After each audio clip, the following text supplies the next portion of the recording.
নমস্কার বন্ধুরা, সকলে নিশ্চয়ই ভালো আছেন, সুস্থ আছেন। আজকে যে রেসিপিটা শেয়ার করব, মসুর ডাল আর আলুর ভাজা তৈরি করব। ভাবছেন তো মসুর ডালকে আবার ভাজবো কি করে? আজকের রান্না কিন্তু তারই একটা টুইস্ট থাকছে। রেসিপিটা যদি ভালো লাগে অবশ্যই একটা লাইক করবেন, শেয়ার করবেন সকলের সাথে, এবং যারা আমার রেসিপি প্রথম দেখছেন তাদের কাছে অনুরোধ, চ্যানেলটাকে সাবস্ক্রাইব করে নিয়ে পাশে থাকা বেল আইকনটা অবশ্যই প্রেস করে দেবেন। আর আজকের এই রেসিপি কিন্তু যেমন ডাল ভাজা, ঠিক এটার সাথে ডাল দিয়ে খেতেই বেশি ভালো লাগে, আর খেতে একদম অন্যরকম স্বাদের হয়। ডালটা যখন মুখে পড়বে খেতে ভীষণ ভালো লাগবে। বাড়িতে তৈরি করে অবশ্যই আমাকে কিন্তু জানাতে ভুলবেন না। নতুন বন্ধুদের স্বাগত জানিয়ে পুরনো বন্ধুদের পাশে থাকার জন্য ধন্যবাদ জানিয়ে শুরু করব আজকের recipe. Welcome to Mimi's recipes.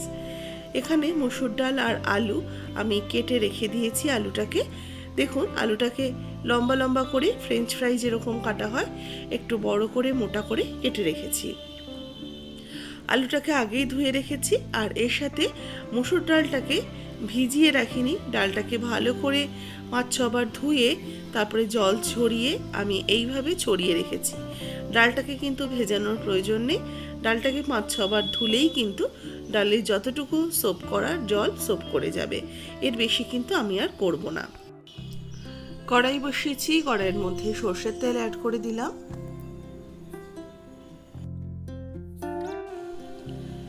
তেলটাকে ভালো করে গরম করে নেব। তেল গরম হলে দিয়ে দিচ্ছি গোটা জিরে ফোড়ন 1/4 টিস্পুন, আর একটুখানি দেব কালো জিরে, আর দিচ্ছি 2টো শুকনো লঙ্কা। এবার এই ফোড়নটাকে কয়েক সেকেন্ড একটু নাড়াচাড়া করে নেব। ফোড়নটা থেকে মিষ্টি সুগন্ধ বেরোতে শুরু করলে দিয়ে দিচ্ছি রসুনের কোচানো। আমি 4-5টা রসুনকে ছোট ছোট করে কেটে নিয়েছি। রসুনটাও একটুখানি হালকা ফ্রাই হয়ে এলে দিয়ে দেবো পেঁয়াজ কোচানো। একটা মোটামুটি মিডিয়াম সাইজের পেঁয়াজ কুচিয়ে নিয়েছি, আর আমি 2খানা আলুকে কেটে নিয়েছি। সেই অনুযায়ী একটা পেঁয়াজ এখানে আমি দিয়ে দিলাম। এবার পেঁয়াজটাকেও হালকা করে ভাজতে থাকবো।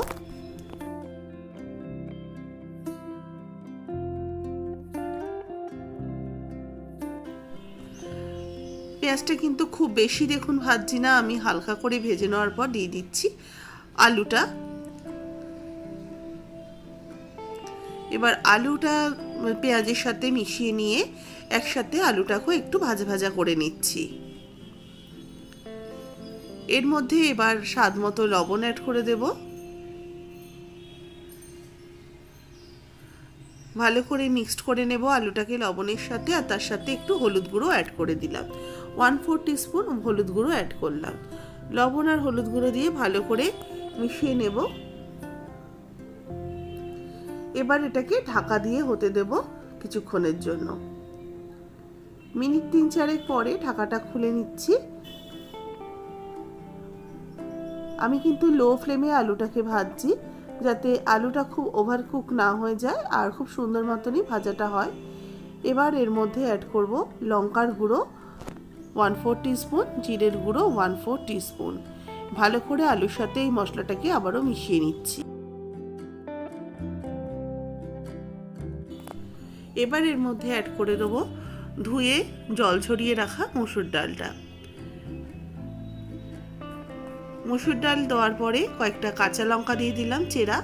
এবার ডালটাকে ভালো করে আলুর সাথে মিশিয়ে নিয়ে এটাকে লো ফ্লেমে অনেকক্ষণ সময় ধরে কিন্তু ভাজতে হবে, যেহেতু এটা ভেজানো না আর এর মধ্যে কোনো জল পড়বে না। ঢাকা চাপা দিয়ে দেবো। মিনিট 5 পর ঢাকাটা খুলে নিচ্ছি। লো ফ্লেমে মিনিট 5 ধরে আমি এটাকে কুক করে নিয়েছি। তাতে ডালটা কিন্তু অনেকটাই সেদ্ধ হয়েছে, একদম সেদ্ধ হয়নি, তবে এই ডাল কিন্তু একটু দানা দানা থাকে। একদম যেরকম আমরা ডাল তৈরি করি সেরকম কিন্তু গলে যাওয়ার মতো হবে না। ভালো করে নাড়াচাড়া করে আবারও কিছুক্ষণের জন্য ঢাকা দিয়ে রেখে দেব। দেখুন কিছুক্ষণ ঢাকা দিয়ে রেখেছিলাম, ডাল কিন্তু এবার বেশ অনেকটাই সেদ্ধ হয়ে এসছে, ফাটা ফাটা হয়ে গেছে। এবার এর মধ্যে স্বাদ মতো চিনি অ্যাড করছি। চিনিটা দিয়েও ডাল আর আলুর সাথে ভালো করে মিশিয়ে নেব। দেখুন এটা কিন্তু আমার একদমই প্রায় হয়ে এসছে। এবার লো ফ্লেমে একটুখানি আরও একটু নাড়াচাড়া করব, যতক্ষণ না ডালটা বেশ ঝুরঝুরে ভাবে ভাজা ভাজা হয়ে যায়। দেখুন জল ছাড়া ডাল আর আলু দারুণভাবে সেদ্ধ হয়ে গেছে। এবার এটা নামিয়ে সার্ভ করে নিয়েছি। কেমন লাগলো রেসিপিটা জানাবেন, ভালো লাগলে লাইক করবেন, শেয়ার করবেন এবং নতুন বন্ধুরা চ্যানেলটাকে সাবস্ক্রাইব করে নেওয়ার অনুরোধ রইল। পাশে থাকা বেল আইকন সমেত অবশ্যই বাড়িতে এটা তৈরি করে আমাকে কিন্তু কমেন্টস বক্সে কমেন্টস করে জানাবেন কেমন লাগলো।